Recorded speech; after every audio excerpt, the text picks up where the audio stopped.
This is Mission Control Houston. It's been a very busy week for the 6-member Expedition 35 crew aboard this station. 3 of the crew members began their first full week of operations aboard the station following their March 28th launch and docking to the complex.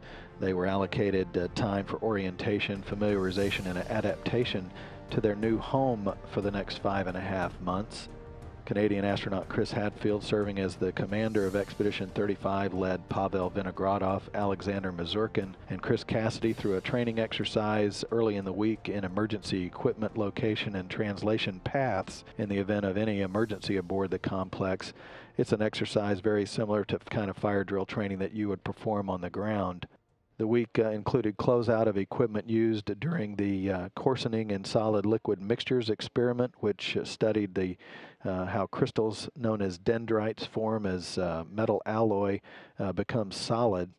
The experiment was conducted during the past several weeks by the station crew and returned back to Earth aboard the Dragon spacecraft. An ongoing experiment known as energy, changes in a crew member's energy balance and total energy expenditures following long-term space flight. Tom Marshburn's been conducting activities associated with that. Periodic maintenance is a routine aboard the station, and this week, of course, was no different. Marshburn removed and replaced a pump assembly associated with the urine processing assembly, and he also helped Hadfield early in the week with upgrading components in the high-rate communications system rack inside the Destiny laboratory.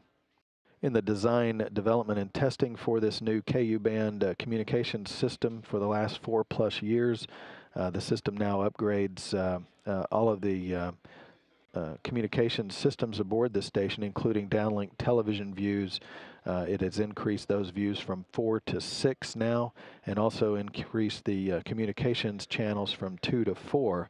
It's also greatly increased the ability to transmit data from ongoing experiments to investigators on the ground. The work on that system will continue into next week as well, with the installation next Thursday of the redundant KU Communications Unit number 1 before officially being completed, but that system already is working quite well. Mazurkin worked with a constant experiment on the station's Russian side of the station, which observes the reaction of enzymes in microgravity. He also worked with another experiment known as Cascade, which investigates the cultivation processes of microorganisms, animal and human cells in the space environment. Vinogradov and Romanenko reviewed procedures for their upcoming spacewalk scheduled for April 19th. They will install and remove some experiments on the outside of the station, and also replace a reflector that's associated with rendezvous and docking of the next European Space Agency automated transfer vehicle known as the Albert Einstein, scheduled for launch and arrival at the station in June. Cassidy removed some equipment associated with Robonaut 2, the humanoid robot on board the station. There'll be some activity associated with that next week.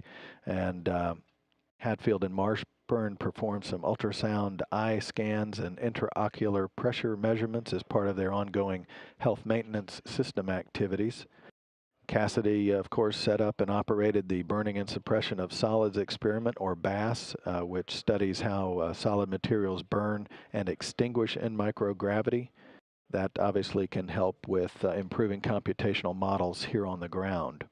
Station's altitude was boosted by about 1.3 statute miles, setting the stage for the departure of the Progress 49 cargo vehicle, and also the departure of the Soyuz 33 TMA-07M spacecraft that will bring Hadfield, Romanenko, and Marshburn home on May 13th.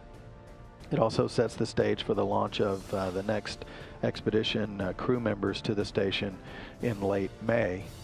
And the crew wrapped up the week with observation of several science experiments, and also talked with flight controllers about next week's schedule as well. They'll spend the weekend fairly quietly checking some experiments, conducting some human research, and visiting long distance with family and friends as well.